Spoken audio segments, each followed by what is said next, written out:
Okay, so let's review a little bit. Remember the APGAR score? Now here's this little baby, right? He's going to get a score on 5 different tests.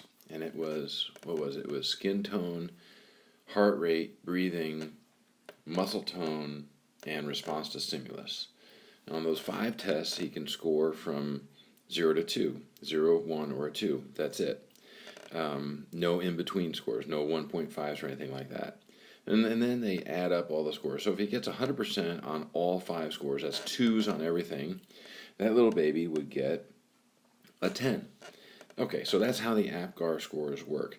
Now this is a review of discrete random variables. Discrete means that they are an actual integer, no in-between numbers. Okay? So each one of these values has a probability. So the probability that you have a baby that has a APGAR score of, say, 5 is 0.02.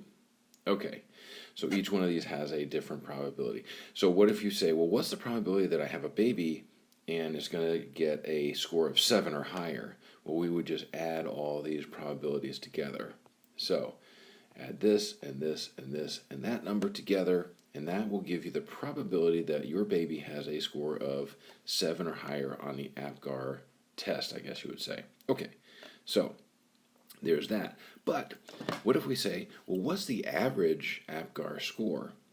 Well, when you take a list of scores, like say on a test, and you just like add them all together, well, it's a little bit different here because each one of these scores has a different probability.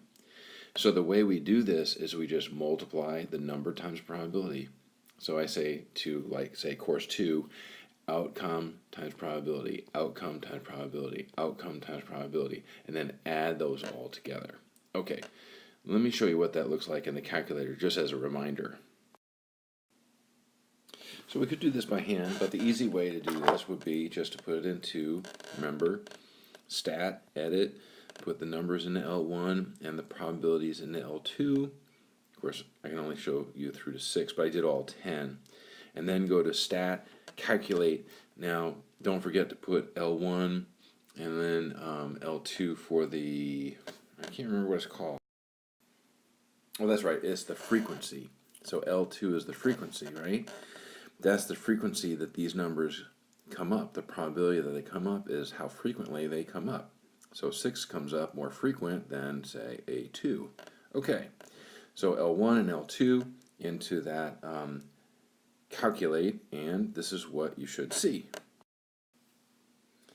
So the average score should be about an 8, a little higher than 8. If you took a whole bunch of babies, in fact they did, anyway, that should be your average score, which you should look at. And then here is the standard deviation, plus or minus about 1.5 either side of 8. So that's what we would see for these babies for the APGAR score. So that's discrete random variable. Okay, so let's see if we should go on from there. Let's say you have a group of friends and you all agreed to do a gift exchange. Now, you've set a price at $10. You don't want to really go over $10. Now, you know it's kind of hard to get something for $10. And you think, well, I'm probably going to end up spending about $15. So there's been a study, and you find out that the average price, when people set a price of $10, the average price that people spend is about $13.99,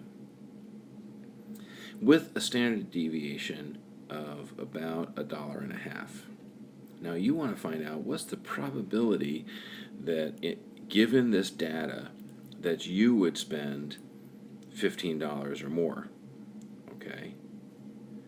Okay, so you're just kind of assuming that you're going to end up spending about $15. So there's our data. Now that's a continuous random variable because it doesn't have a integer value, right? $13.99 and $1.50, and this is an integer, but it could be almost anything. You could spend $15.29. You don't know that. So anyway, that's how we're going to look at this thing. So continuous random variable. So that's kind of like what we did, I think it was in chapter 2. let's see, I always like looking at the graph, so whoops, every time. Here we go. So the graph looks like this, right? And right in the middle is going to be $13.99. That's our average. And then you're over here at $15, and you want to know what's the probability. So that's $15. What's the probability that you spend more than $15? Okay, so what do? Well, you guessed it, z-score. So let me write this down. So there we have it, the z-score, the price that we're interested in minus the average price divided by the standard deviation. And what is that? Z-score. So from here we do normal CDF, right? Because this isn't $1.01. That's how many standard deviations we are above the mean, right? So that's right there. So this is 1.1 standard deviations above the average. That's where $15 is. And we want to say, well, what's the probability that we spend more than that? That's this area here. It's as a percentage. So we go to normal CDF. Our lower bound is 1.01. Then we put our maximum or upper bound as 1,000.